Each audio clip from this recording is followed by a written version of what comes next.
Title: The Light Inside, a story of the power of positive thinking. In a small village nestled between green hills and sparkling rivers, there lived a young man named Arjun.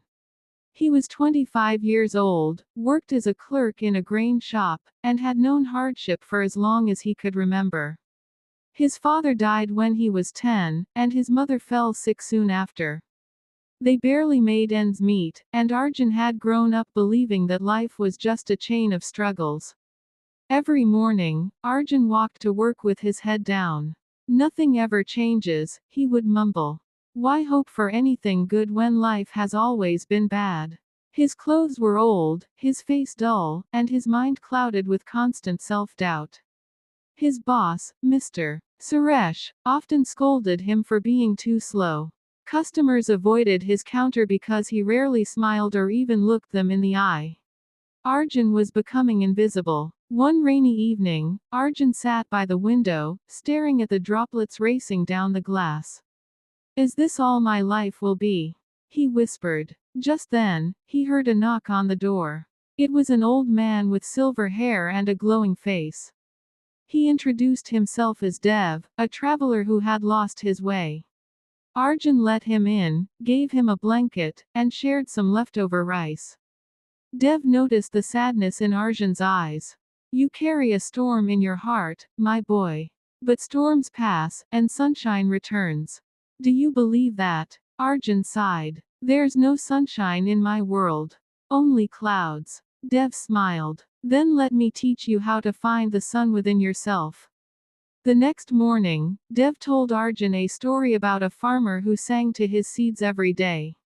While other farmers mocked him, his crops grew healthier than anyone's. The seeds responded to positive energy, Dev explained. "So does your life." He handed Arjun a notebook.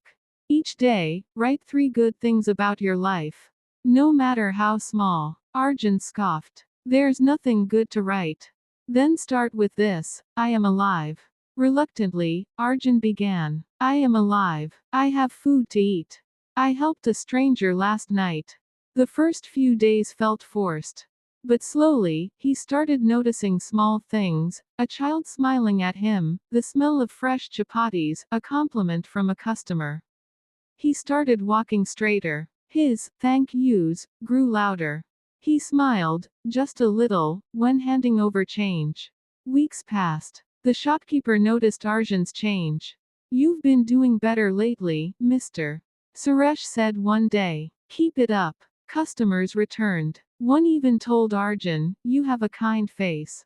Arjun didn't know whether to laugh or cry. For the first time in years, he felt seen. Dev stayed for a month. Each evening, they talked about thoughts, dreams, and the power of choosing to look at the bright side. "Positive thinking doesn't mean ignoring problems," Dev said. "It means believing you have the strength to overcome them." Before leaving, Dev said, "The real teacher is already inside you. Just keep believing." Soon after Dev left, Arjun's mother fell seriously ill. The doctors said it could be fatal. The old Arjun would have fallen apart. But now, he stood firm.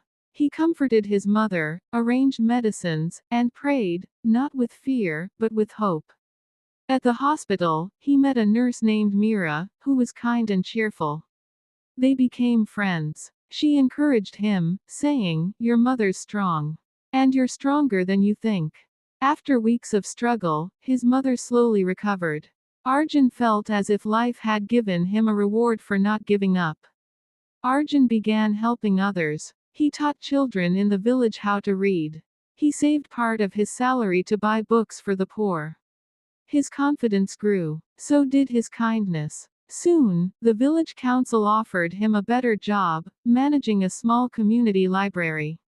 He said yes, with tears in his eyes.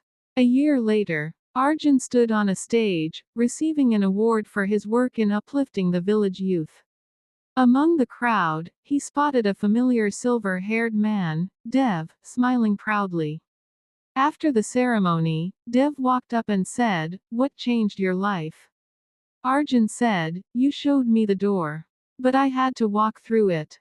Dev nodded. "And you did. Because you believed."